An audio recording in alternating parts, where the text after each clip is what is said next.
Père et du Fils et du Saint-Esprit, ainsi soit-il. Aujourd'hui, je voudrais faire le lien, mes chers frères, entre l'évangile d'aujourd'hui et l'évangile de dimanche dernier. Comment cela? Bien tout simplement parce qu'aujourd'hui, l'évangile nous raconte l'épisode de la transfiguration.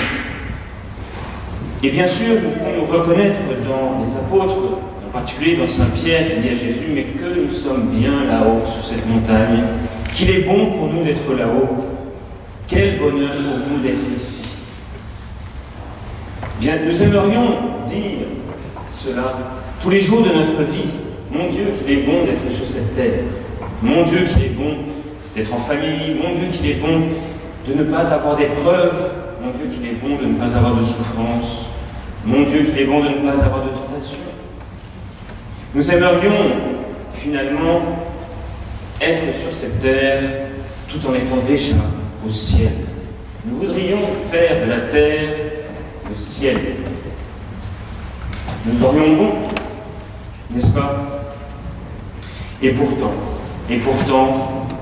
nous avons vu l'évangile de dimanche dernier, dans lequel nous avons vu Jésus aux prises avec la tentation.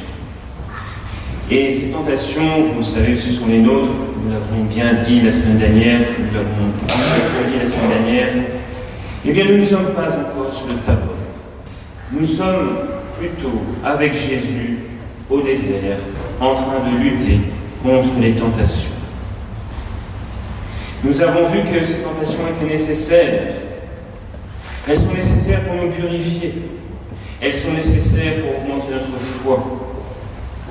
Et effectivement, ces tentations, eh bien, ne nous permettent pas de dire tous les jours que nous sommes au Tabor. Pourtant, nous sommes aussi appelés, au cours de notre vie, à être sur le Tabor. Vous allez me dire que c'est contradictoire, puisque vous venez de dire que nous devions continuer à lutter contre les tentations, et que, étant dans la lutte contre la tentation, nous ne sommes pas au Tabor. Et pourtant, je vous dis, nous sommes appelés, nous aussi, à être sur le Tabor. Mais alors, quand et comment? Quand et comment sommes-nous ici sur le Tabor? Eh bien, nous sommes sur le Tabor, mes chers frères, quand nous sortons vainqueurs de la tentation. Nous aussi, quand nous avons vaincu la tentation, nous pouvons dire, comme Saint Pierre, Seigneur, quel bonheur d'être ici, quel bonheur d'avoir vaincu la tentation. Celui qui a gagné le combat, eh bien, est heureux et peut se reposer. Et il est content, il est heureux, il est en paix, il est sur le Tabor. Donc, mes chers frères, nous aussi, quand nous sommes vainqueurs de la tentation, comme le Christ l'a été au désert, eh bien, nous pouvons dire que nous sommes aussi sur le Tabor. Mais alors, la question est de savoir comment vaincre la tentation. Comment pouvons-nous vaincre la tentation? Alors certains, la plupart d'entre nous, je dirais même tous, notre tendance à nous, c'est de faire de l'exercice physique, je veux dire spirituel, afin d'avoir des gros bras, d'avoir des grands muscles, d'être très fort. Nous voulons vaincre la tentation avec nos propres forces. Parce que nous voulons nous en sortir nous-mêmes. Nous sommes sûrs de nous. Nous sommes sûrs de nos forces. Et nous croyons que nous allons vaincre la tentation. Que cela est erroné. Et pour cela, mes chers frères, regardons le Christ au désert, en prise avec le démon. Qu'a-t-il fait, Christ? C'était l'évangile de la semaine dernière. Qu'a-t-il fait, le Christ? Le Christ s'est humilié. Il s'est laissé humilier par le démon. Il a subi une certaine humiliation. Il s'est laissé approcher par le démon, et c'est une véritable humiliation.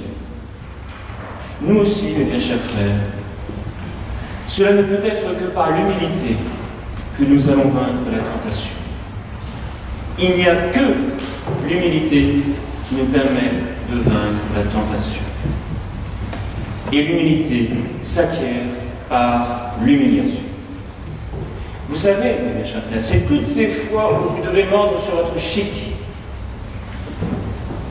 Eh bien, je vous donne comme proposition de carême, durant tout ce carême, de mordre sur votre chic du matin au soir. Mordre sur votre chic, eh bien, c'est accepter l'humiliation. Que l'on vous dise des choses qui sont fausses, des injustices, des critiques, des choses et des machins. Eh bien, accepter tout cela sans rien dire. Le Christ, au désert, s'est laissé humilier par le démon.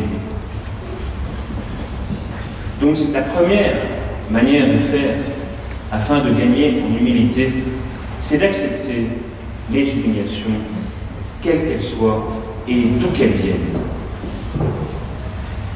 Même si nous avons raison. Le Christ a fait cela. Ensuite, qu'a fait le Christ? Est-il allé chercher la force en lui-même? Non. Le Christ est allé chercher la force d'en haut, en appelant à la parole de Dieu. La force du Christ est venue d'en haut. Elle est venue de la parole de Dieu. Eh bien, nous aussi, si nous voulons vaincre la tentation, eh bien, nous ne pourrons le faire que par l'humilité. Et l'humilité consiste à aller chercher la force là où elle est, non dans nos forces qui ne sont pas, mais dans la parole de Dieu. Ainsi, mes bien chers frères, nous nous sommes humiliés et nous en avons appelé à l'aide de Dieu. C'est lui qui vient nous porter, c'est lui qui vient gagner, c'est lui qui permet la victoire, ce n'est pas nous, c'est lui qui nous la donne.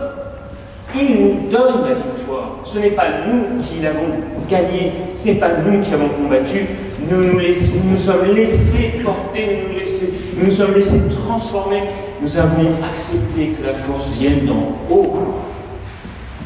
Et donc nous avons été humbles. Et à ce moment, évidemment, le Seigneur a pu faire son action en nous. Ce n'est pas notre vie naturelle, je dirais, qui a pris dessus. Non, c'est la vie surnaturelle. C'est comme ça que nous pouvons vaincre la tentation. Mais il faut absolument comprendre cela. Absolument comprendre cela. Comment ne pas se prendre les pieds dans le tapis? Eh bien, tout simplement, en demandant la grâce de Dieu. Je ne peux pas changer cela, je suis comme ça, je ne peux pas changer. Eh bien, si c'est possible, non pas par moi-même, mais par la grâce de Dieu. Par la grâce de Dieu. Alors c'est lui qui nous porte, c'est lui qui nous fait gagner, et c'est lui qui nous donne la victoire. Mais c'est vraiment son œuvre en nous, et nous sommes laissés faire. Nous avons laissé Dieu prendre toute la place et gagner contre le démon qui est bien plus fort que nous, bien plus fort, beaucoup plus intelligent, beaucoup plus subtil, parce que c'est un esprit. Alors voilà, mes chers frères, comment vivre ce carême? Vivre le carême, c'est tout simplement nous remettre à notre place, tout petit, de manière à ce que Dieu puisse vraiment prendre la place. Alors, mes chers frères, nous serons vainqueurs de la tentation, et alors oui, nous serons au Tabor. Quel bonheur d'être au Tabor, parce que nous aurons vaincu. Mais nous aurons vaincu, non pas par nous-mêmes, je me répète, mais par la grâce de Dieu. Alors je vous souhaite véritablement, eh bien, de combattre comme le Christ l'a fait au désert, et je vous souhaite de combattre avec le Christ de manière à être véritablement au Tabor.